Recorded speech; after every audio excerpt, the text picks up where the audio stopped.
Kwa jina la Abdulrazaki Abdalla, napati Majengo Mshikamano. Kwa madereva wa magari sana sana malori, matipa, yani wapunguze kusemaza kweli kutuchomekea. Unakuta sehemu mimi nakuja, anaona kabisa bodaboda zipo 5 4, muda mwingine na gari inakuja, lakini unakuta gari kubwa linakuja ni la force.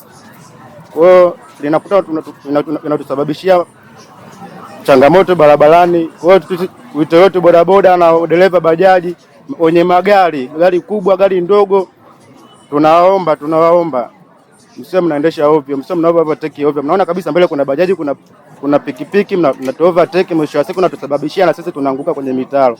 Naitwa Asmani Saleh Mpae.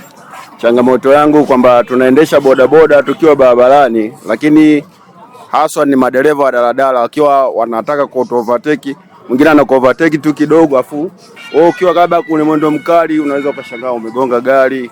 Watu walikuwa tunaomba viongozi wetu mliokuwa mmekuja kututembelea, jaribuni na kwenye daladala nayo pia muwa mnawapa elimu, maana bodaboda wanazalawika kuanzia kwenye malori, kwenye mabasi hadi kwenye daladala tulizokuwa nazo hapa mjini, nazo pia bado tunazalawika.